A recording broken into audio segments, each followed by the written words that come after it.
اب میں آپ کے سامنے ایک حدیث آقا صلی اللہ علیہ وسلم کی پیش کرنے لگا ہوں۔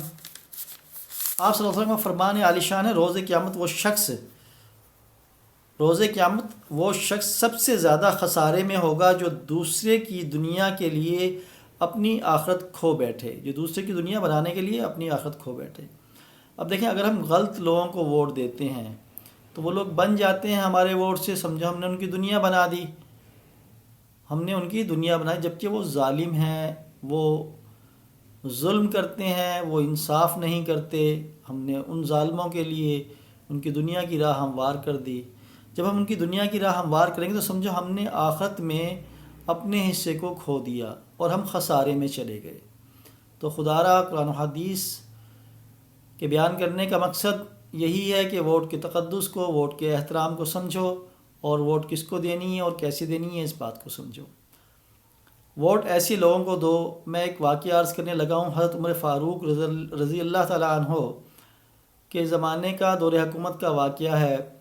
حضرت عمر رضی اللہ تعالیٰ عنہ کا معمول ہوا کرتا تھا کہ وہ مدینہ کی گلیوں میں گشت کیا کرتے تھے اور دیکھتے تھے کہ میری ملک میں کون ایسا ہے جو غریب ہے، جو مستحق ہے، جو مجبور اور لاچار ہے، تاکہ ریاست ان کے ساتھ ان کی داد رسی کرے۔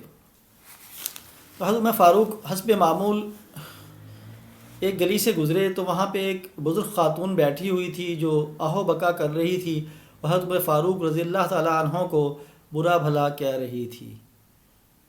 تو جب حضرت عمر فاروق نے یہ آہو بکا سنی اور یہ سنا کہ وہ عمر کو برا بھلا کہہ رہی ہے، تو آپ وہاں ٹھہرے اور اس بزرگ خاتون سے دریافت کیا کہ اماں، آپ کا مسئلہ کیا ہے؟ آپ امیر المومنین عمر فاروق کو کیوں برا بھلا کہہ رہی ہو؟ اس نے کہا، میں ایک تو بزرگ ہوں، دوسرا میں بے اولاد ہوں، تیسرا میں قرض دار ہوں، چوتھا میرے کھانے پینے کا کوئی میرے پاس سامان نہیں ہے۔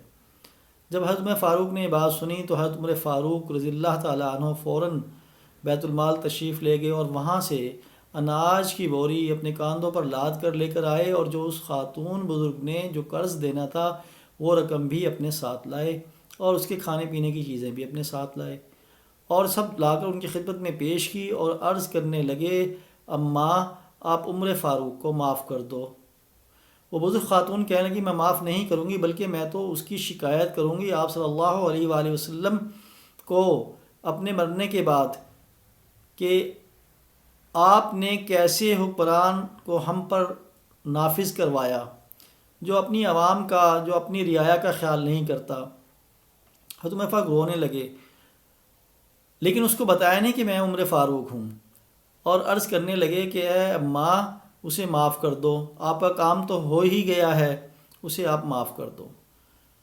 وہ خاتون بازید رہی، لیکن القصہ مختصر، اس خاتون کو حضرت عمر فاروق رضی اللہ تعالیٰ عنہ نے رضامند کر لیا اپنی معافی کے لیے، اور تو اس خاتون کو کہنا کہ آپ مجھے لکھ کر دو کہ آپ نے عمر فاروق کو معاف کر دیا۔ خیر، اس خاتون نے کہا کہ آپ لکھ لو، میں اس پر انگوٹھا لگا دوں گی تاکہ یہ سند ہو جائے گا پھر۔ تو حضرت عمر فاروق نے تحریر لکھی اور لکھنے کے بعد اس بی بی کو، اس اماں کو کہا کہ آپ یہاں پہ اپنا انگوٹھا لگائیں تاکہ یہ سند ہو جائے کہ آپ نے عمر فاروق کو معاف کر دیا۔ تو دیکھیں وہ کیسے باکمال حکمران تھے، اپنی رعایا کا کتنا خیال کرتے تھے۔ تو خدا را ایسے ہی حکمرانوں کا انتخاب کیجئے جو اسلام کی سربلندی کے لیے کام کریں، جو پاکستان کی سربلندی کے لیے کام کریں، جو اسلامی امہ کے اتحاد کے لیے کام کریں۔ اب دیکھ لیں 56 ملکوں میں سے اسرائیل نے کئی ماہ گزر گئے ہیں، فلسطین میں جو ظلم و ستم اور بربریت کا بازار گرم کر رکھا ہے، اب وہ سب آپ کے سامنے ہے۔ اب اس تناظر میں دیکھیے گا، اللہ نے آپ کو موقع دیا ہے، ضرور ووٹ کاسٹ کیجیے گا، حق اور انصاف سے ووٹ دیجیے گا، جو اس ووٹ کے اہل لوگ ہیں ان کو دیجیے گا، اور ووٹ ضرور کاسٹ کیجیے گا، ووٹ دینے کے لیے ضرور جانا ہے۔ یہ ہمارے ملک کی تقدیر کا مسئلہ ہے، تو آپ نے ضرور یہ زحمت کرنی ہے کہ ووٹ ضرور دیں۔ لیکن ووٹ دیتے وقت آپ نے کیا خیال کرنا ہے؟ آپ نے یہ خیال کرنا ہے کہ آپ ذاتی فائدے کو نہ دیکھیں، ملکی مفاد کو دیکھیں، اسلامی مفاد کو دیکھیں۔ ذاتی مفاد کیا ہوتا ہے؟ ذاتی مفاد میں ہم ووٹ دیتے آئے ہیں 76 برسوں سے، دیکھو ہم نے ملک کا بیڑا غرق کر دیا ہے، پھر ہم کہتے ہیں حکمران برے ہیں۔ حکمران کہاں برے ہیں جب ہم خود ان بروں کے ساتھ لگ جاتے ہیں، ان بروں کو ووٹ دیتے ہیں، ان کو اقتدار دیتے ہیں، تو پھر کہاں سے اچھائی ہوگی؟ جب آپ ووٹ ہی ایک برے شخص کو دے رہے ہو تو کیا وہ اچھا کرے گا؟ آپ کے لیے سوچنے کی بات ہے، وہ اچھا نہیں کرے گا۔ اب ہم سوچتے ہیں، کہتے ہیں کہ بھی فلاں شخص آیا تو اس نے ہماری گلی بنوا دی، اس نے نالیاں بنوا دی، اس نے سیوریج کا مسئلہ حل کر دیا، اس نے فلاں کام کر دیا، اس نے مجھے لون دلا دیا، اس نے میرا تھانے سے جو کام تھا وہ کرا دیا، تحصیل کے کام کرا دیے، میرا فلاں مسئلہ تھا وہ کرا دیا۔ تو یہ سب کیا ہے؟ یہ سب ہمارا ذاتی مفاد ہے۔ آپ ذاتی مفاد پہ ہرگز ووٹ نہ دیں، آپ ملکی مفاد پر ووٹ دیں، اسلامی امہ کے مفاد پر ووٹ دیں۔ خدا را خیال کیجئے، ووٹ ایسے شخص کو دیجئے جو آپ کے ووٹ کا حقدار ہے۔ میں نے قرآن پاک کی آیات اور احادیث آپ کے سامنے پیش کی ہیں، ان کو مد نظر رکھتے ہوئے ووٹ ضرور کاسٹ کیجئے گا۔ نکلو اسلام کے خاطر، نکلو پاکستان کے خاطر، نکلو پاکستان کی سربلندی کے خاطر ووٹ ضرور کاسٹ کیجئے گا۔ وآخر دعوانا الحمدللہ رب العالمین۔ پاکستان زندہ باد۔